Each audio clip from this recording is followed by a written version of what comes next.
But this guy in particular that Mel Kiper decided to say that, the Cowboys will be taking is a Georgia boy, offensive tackle Amarius Mims. Been talking a lot about him with Vach, 6'7", 330-pound, athletic but inexperienced tackle. And you had a very funny response to this, but I do want to get your thoughts on your boy because that's your squad, that's where you're from, or your school, and you probably know all these Georgia cats better than most people. So Amarius Mims, Cowboys select the offensive tackle from Georgia. What are your thoughts if that happens? All right. So anyone who has followed me for any respectable length of time knows that, yes, I am a Georgia alum and I'm all in on my Georgia boys. But once they hit the draft pool, the objectivity comes in 100%. And if you don't believe me, go back and look at my takes on Khalid Ringo last year and this time last year, and you'll see that I absolutely did not want him in Dallas. So once they leave Athens, I love you, but now we got to talk straight. Mims, absolute animal, 6'7", 340 pounds. Anchor is fantastic. Hands, powerful. He's a bully in a phone booth, 100%. Bully in a phone booth. He gets the job done. My concerns on Mims would be, what does he look like coming off of that tightrope surgery on his ankle? Not necessarily a major issue, but, something to keep an eye on. A slight red flag. I'd say a pink flag, not necessarily a red flag, but the bigger red flag is that he lacks the experience that some of the other prospects have. Now, when you talk about what we just spoke about still, in that you're Mike McCarthy, you need a guy to be able to come in and possibly impact the game quickly because, yes, I'm on record as wanting Tyron Smith back on this team for 2024. Absolutely. But we also know that Tyron Smith, you have to plan for him to miss upwards of half the season.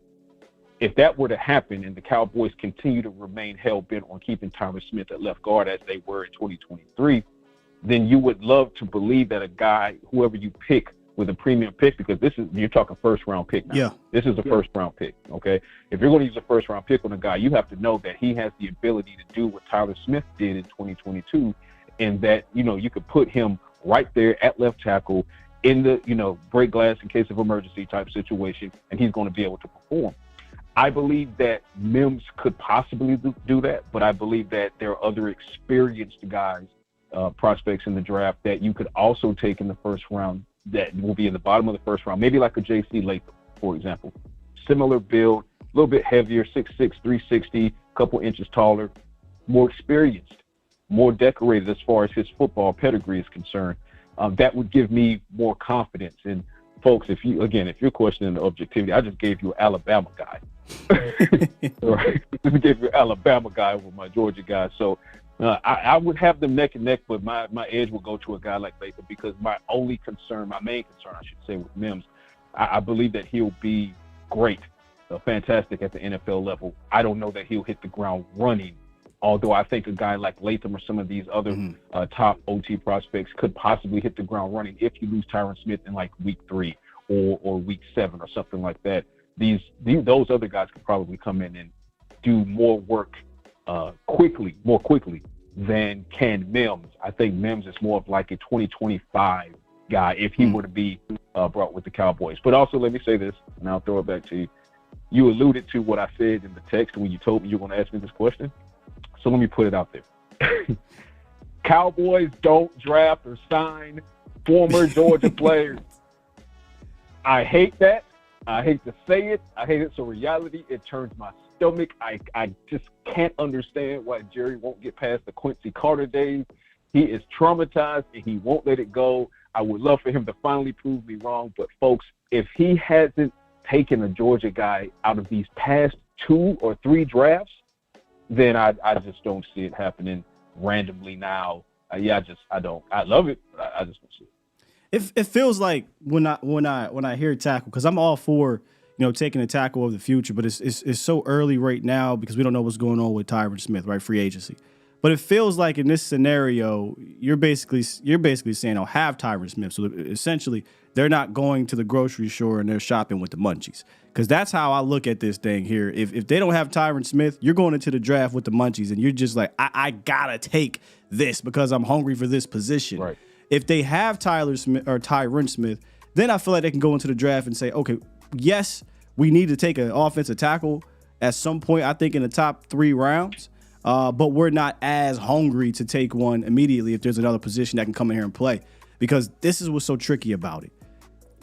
Tyron going to get hurt. It's just going to happen. He's going to miss 3 to 4 games. You would hope it's just 3 to 4 games, right? So you have to factor that in when you're looking at this position. The Cowboys have to eventually take this position seriously for the future. But if they don't bring him back, you're basically cornering yourself into having to take this position, if not in round 1, at the very least round 2. I can't see him not taking it. Exactly as the plan should be. The plan should be to get Tyron Smith back in this building in 2024, and that is the plan. Stephen Jones said it himself. He said that's the plan. They're already sitting down with Big 7-7, and they're trying to work out the numbers to get him, still here in Dallas for 2024. You do that, that allows you to go into the draft and say, hey, let's see how the board falls. If the perfect OT is there for our LT1 situation going forward for the future, fine, we'll take that 100% of the time. However, if things look a little shaky at that particular position, guess what? Maybe you still need to address the center position. So maybe then it allows you to go, do something else, a linebacker, for example. So that has to be the plan. Thankfully, it is the plan. And I mean, as we have this conversation, obviously anything can happen one way or another, but I think it's trending toward Tyron staying. He wants to stay. He's taken, team-friendly deals in the past to stick around. He's still playing at a high level, which is why the Cowboys certainly want to keep him there. He becomes that definite bridge for this season moving into 2025. So then what you do, you double up in the draft. You get you a future LT1, because without Tyron, not only are you going into the draft with the munchies, like you said, but that puts you in a situation where you're in dire straits now at left tackle. Because again, if you're as hell-bent as I think you are on keeping Tyler Smith at left guard, then what do you have at left tackle, right? That means you wouldn't have Tyron Smith, and we're talking pre-draft. You wouldn't have Tyron Smith, and the Chuma Edoga experiment is over, thankfully. That did not work. Matt Waletzko, his shoulders won't play nice with him. Awesome Richards, we don't know where he is in his development, but we do know he couldn't earn a single snap last season as a rookie, despite the carousel of injury that the Cowboys had on the offensive line. So that's a bit disheartening. We'll see what year 2 holds for the former Tar Heel. But I mean, you're then in dire straits. So first things first, get Tyron back in this building, or keep him in this building, I should say, for 2024, and then go double up. But at least you know that you can play the board versus going in being desperate and saying, it doesn't matter who falls. It doesn't matter what the BPA situation is. We got to take the offensive tackle, because more often than not, that just doesn't work.